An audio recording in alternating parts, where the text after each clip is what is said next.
Le gouverneur du Nord Kivu, Bahati Musanga Erasto, a visité une femme ayant accouché de quadruplés ce vendredi 9 janvier 2026 à l'hôpital provincial du Nord Kivu. Au cours de cette visite, l'autorité provinciale a remis une enveloppe pour l'assistance et a promis que la facture sera payée par le gouvernement provincial.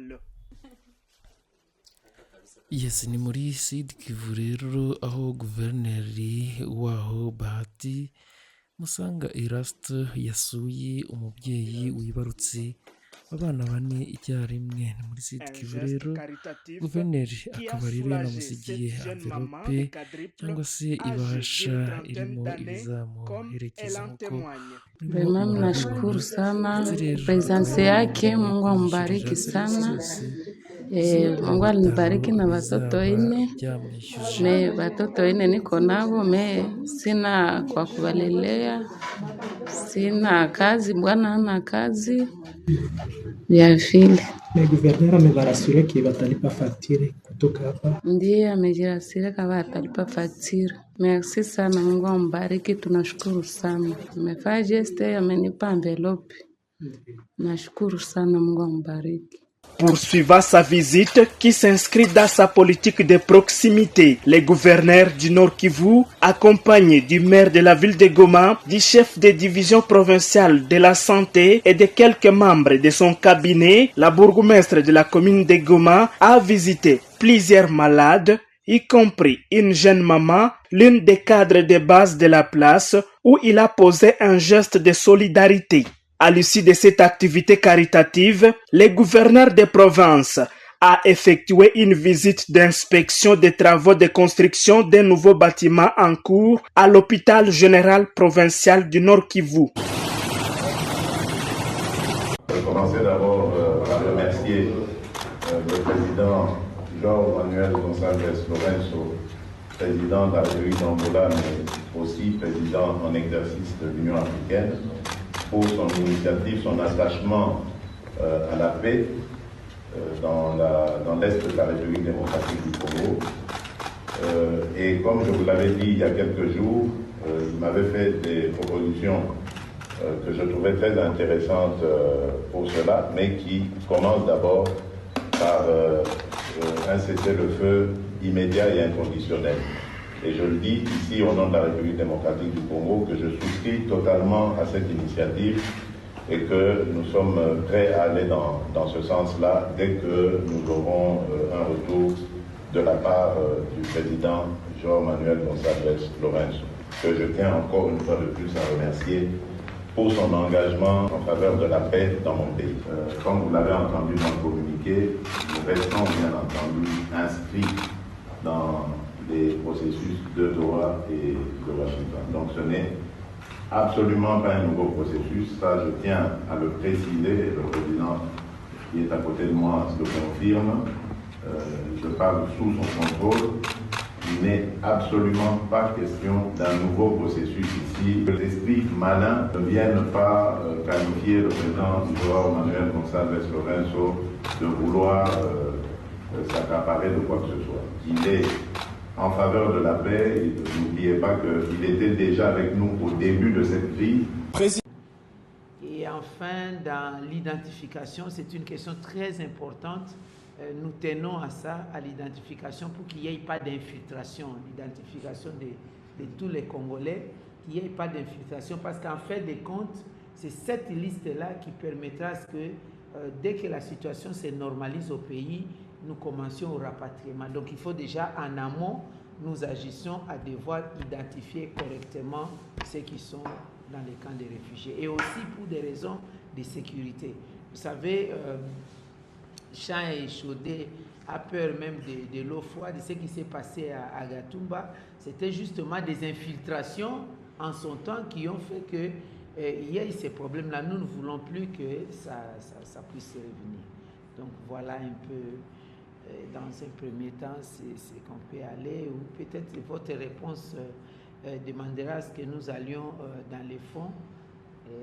Vous avez assez pris les plans de coupe. Si, Vous savez, nous sommes un État. qui a plusieurs corps et qu'il y a la loi. Chaque citoyen qui enfreint la loi doit en répondre. Et ça, c'est aussi quelque chose que vous devez absolument faire. Nous avons aussi la loi sur le numérique. Aujourd'hui, les gens se permettent d'insulter les gens sur les réseaux sociaux, de dire n'importe quoi, etc., au lieu de se focaliser et sur des faits. Sur des faits, on calomnie les uns, etc. Ça, c'est la première chose qu'on doit faire. C'est-à-dire que quand vous posez un acte, et vous devez aussi être conscient que quand vous violez la loi, vous allez faire la loi. C'est ça qu'il faut dire.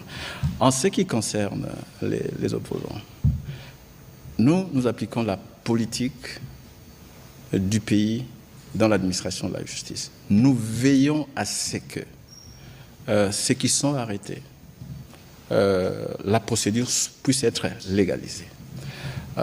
Si par exemple les gens ont été arrêtés pour suspicion d'atteinte à la sûreté de l'État, etc., il faut savoir une chose, c'est qu'il y a des détentions administratives.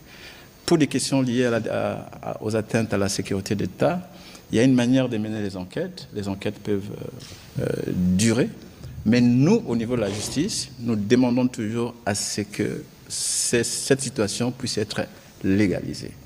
Je vous donne un exemple, puisque c'est ce que vous allez... Les généraux, certains, le cas, ils sont maintenant en dolo, après que l'enquête qui a fait longtemps, ainsi de suite, ont été maintenant amenées et ils vont être jugés. Pour nous aussi, nous sommes les conseillers juridiques du gouvernement, donc notre rôle aussi, c'est d'attirer l'attention, de donner des conseils pour que seule la légalité prévale. Seule la légalité prévale. C'est ce que nous faisons. Les cas qu'on nous dit que voilà, les gens ont été enlevés, non. Quelquefois, des gens ont été arrêtés. Et lorsqu'on mène les enquêtes, certains sont effectivement libérés. Et quand ils sont libérés, ils ne les disent pas. Ils ne les disent pas. Mais nous suivons tous ces cas-là. Mais nous ne pouvons pas nous interférer lorsque les OPJ à compétences restreintes sont en train de mener les enquêtes. Nous attendons et nous allons nous assurer que, effectivement, soit ils sont libérés s'il n'y a pas de preuves, et s'il y a des preuves, que le cas puisse être connu devant les cours des tribunaux. Ça, c'est notre rôle. Merci.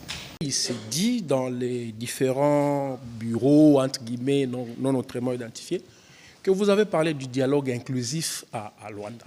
Bon, écoutez, lorsque nous attirons votre attention de manière régulière sur la propagation de fake news et de la désinformation qu'on appelle poison rwandais, vous avez là un bel exemple. D'abord, ce qu'il faut savoir, c'est que le président de la République a déjà donné son accord. Sinon, on ne disposerait pas aujourd'hui d'une feuille de route. Nous avons une feuille de route qui a été conjointement établie par les équipes SCC-SENCO avec les équipes des églises portées par l'évêque Eji Bayamapia, et ils ont eu l'occasion de travailler avec le cabinet du président de la République. Il existe une feuille de route, mais que par la suite, il y a une question des séquençages. Parce que, qu'on ne nous trompe pas, peut-être que vous pouvez avoir la réponse à la question, est-ce que si les dialogues se tiennent aujourd'hui, nous sommes jeudi, est-ce que demain, vendredi, le Rwanda arrête ses actions hostiles qui durent 30 ans dans notre pays? Parce que puisqu'on parle de dialogue, on peut considérer que Washington, c'est aussi un dialogue avec un médiateur américain. Vous avez vu la réalité qui a suivi sur le terrain. À Doha, c'est aussi un dialogue avec le médiateur qatari. Vous voyez ce qui se passe sur le terrain. Mais alors, est-ce que si nous nous réunissons dans le cadre de ces dialogues, est-ce que la réalité sur le terrain changera le lendemain? C'est une question. Je dois rappeler ici que l'origine de la crise est sécuritaire. La crise que nous connaissons, c'est une crise qui est due à l'agression rwandaise. Nous n'avons pas de crise politique en République démocratique du Congo, encore moins de crise de légitimité parce que le président a été élu à 73%. C'était un plébiscite. Et donc, il faut que cela soit bien clair. Et je vais terminer sur ce sujet en disant, comme j'aime à le dire, aller au dialogue en Afrique, ça signifie laver les linges sales en famille, si je peux me permettre la formule. Mais les linges sales, on les sort. Et donc, nous irons dans un dialogue entre Congolais, mais avant d'y arriver, nous tous, nous savons plus ou moins c'est quoi le problème. Mais vous allez observer avec moi qu'il y a certains qui réclament à corps et à cri ces dialogues, qui ne sont pas en mesure de nommer le mal qui est connu. Le mal qui est reconnu mondialement, parce qu'il y a encore le rapport du groupe d'experts qui venait de sortir, qui détaille de la manière dont l'armée rwandaise, vous avez suivi ce qu'en avait dit l'ambassadeur américain aux Nations Unies, opère. Alors dites-moi, parce que nous voulons être patriotiquement congolais. Est-ce que vous pouvez être patriotiquement congolais et ne pas être en mesure de dénoncer le mal? Parce qu'on n'a pas besoin d'abord d'aller au dialogue pour reconnaître le mal qui se passe sur le terrain. Vous voyez tous les drames. En quelques jours, 10 000 personnes décédées à Goma. Vous venez des Goma, vous aviez vécu ces horreurs. Je vous ai parlé d'Uvira, je vous ai parlé de Rutshuru. Je peux encore vous donner des tas d'exemples. Mais tous les Congolais qui sont épris de paix, qui sont rattachés et qui pensent que nous devons aller à ces dialogues, qui, je le rappelle, doit se tenir ou se tiendra à Kinshasa, il ne faut pas penser que nous allons nous déplacer dans un quelconque pays pour parler des questions qui nous concernent, si nous sommes, nous tous, Congolais et patriotiquement Congolais. Donc il est important, en parlant de patriotisme, que certains s'assument, bien avant d'ailleurs qu'on arrive à cette échéance. Ce serait d'abord signe de solidarité, signe de respect pour nos morts qui sont utilisés aujourd'hui comme instrument de propagande par les fils qui imitent les pères. Je pense que sur ces sujets, cela doit être bien clair.